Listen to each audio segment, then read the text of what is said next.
Cultural Plunge Nigeria by Amelia Claire Hope and Jasmine.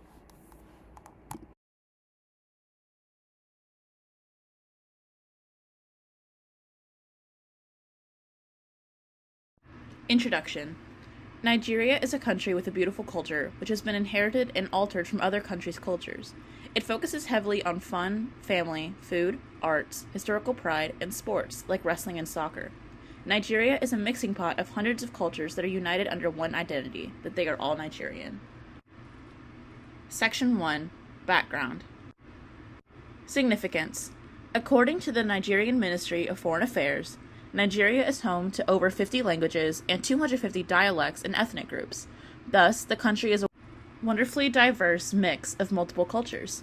Family, religion, and tradition are significant pillars of Nigerian culture and are embraced on a governmental level with the 1998 Natural Cultural Policy, whose goal was to unite the many cultural groups within Nigeria's borders. History. In 1807, the Slave Trade Act was passed, which made it illegal to purchase slaves from Nigeria. This began the country's long road to freedom. In the 1930s, there was a stage of activism where protests and laws provided rights for women and educators. In 1960, on October 1st, Nigeria was officially declared independent from British rule. Latest research. On March 1st, 2023, Bola Tinubu from the All Progressives Congress Party was elected president. In April 2024, the Nigeria Imaginary showcased art from multiple artists. In March 2024, queer literature began to increase in prevalence in Nigeria. In October 2023, multiple young Nigerian people spoke to the New York Times about progressing politics in their home country. So for the questions on the actual cultural plunge, we have a bunch up here. But the first one, what was the actual cultural plunge? The actual cultural plunge was an event held at the MSC that showcased and educated you on multiple different types of cultures from different places in the world. There were posters, speakers, games, and food. Where was it held? It was held at the MSC. What did we learn about this culture? We chose the Nigerian culture to focus on, and we learned that it's very family-oriented, and they experience communal living. They're big on folk tales and center their stories and lessons around the theme of how good overcomes evil, and evil is always taboo in this culture as well. What did you do? What did you see, hear, and/or taste? We walked around and talked to the people at the individual posters, played some of the games, listened to the speaker, and tried some of the food. We didn't know exactly what to expect going into it because we didn't know much about what it was going to be, but we found lots of information about lots of cultures and found that all cultures have their own unique elements. And then our next questions, were your preconceptions validated? We didn't have any strong preconceptions going into it, just because, again, we didn't know a lot about this culture. Did this experience impact the way that we view our culture and the culture of others? I would say this experience impacted the way we see others' cultures by just reminding us how valuable and unique each person's culture is. And then how will this experience affect how you teach and interact with others? It will affect the way that we teach by making sure to know and do our best to understand our students' cultures. So this picture on the left is Jasmine and me and Hope at the event, and we're standing taking a picture in this photo frame thing that they made at the booth. And then the picture on the right is the actual booth, and it has all these facts about Nigeria and pictures on it. And this is a video of the game that we played. I forgot what it was called, unfortunately, but basically you throw these little chips behind you and they'll land in a square, and whatever chip your square lands on, you're not allowed to jump in, and so you have to step foot in all the squares except for the one your chip landed in, and then the first person to finish and go through all the squares wins. Popular culture and alternative views. So I'm just going to talk a little bit about common beliefs people have about Nigerian culture. Some of this is stereotyping, and there's different links as to why it's stereotype and if it's true or if it's not. But some of the things people commonly associate with Nigeria is that it has extreme heat and poverty.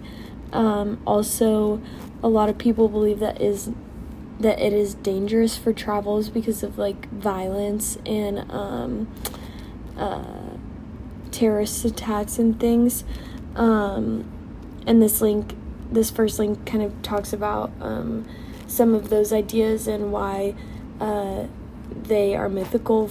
For example, there's lots of areas in Nigeria that are cooler, and Nigeria does have a really good economy. So just different stuff like that. Also, again, like there's a lot of violence in Nigeria and travel websites. This second link is a travel website, and it kind of talks about recommending travelers not to go to Nigeria because of kidnappings and things like that. Nigerian people are also known for their hard work and determination and perseverance, as well as friendliness. And this third link will bring you to a website that talks more about that. And also, Nigeria is known for its diverse cultures and many different tribes and ethnic groupings. And then the last link is kind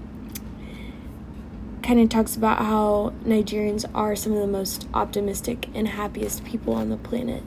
So those are just kind of different common understandings outsiders have of the Nigerian culture. Hi, I will be doing the activity assessment section. So my first question is, what kinds of stories were you told as a child? Can you give us any examples? My next question is, how important is family for your culture? My third question is, what are some stereotypes that you think of for Nigerian people or people from other African countries? My last question is, how can a teacher include African culture in the classroom?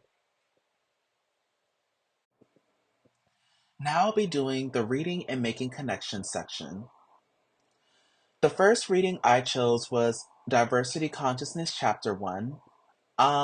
This chapter discusses what diversity is and how to recognize the differences among different cultural groups without hyper-focusing on what separates those cultural groups. The principle I chose for this reading was multicultural education must deal with the social and historical realities of American society and global society, and help students gain a better understanding of the causes of oppression and inequality, including racism, ageism, sexism, and classism.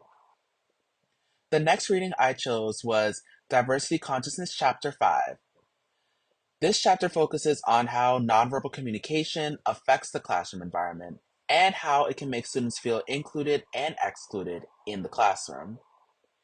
The principle I chose for this reading was in multicultural education, oral and nonverbal communication patterns between students and teachers are analyzed and changed to increase the involvement of students in the learning process. The next reading I chose was Multicultural Education, Chapter 2. This chapter discusses how certain cultures can be emphasized and erased through our curriculum, and how we can encourage students to embrace their cultural identities. The principle I chose for this reading was a constructive pedagogy will seek to value a student's point of view. The last reading I chose was the Locked Out the Classroom report. This report focuses on how implicit biases affect teachers and how they may treat students of color differently without realizing it.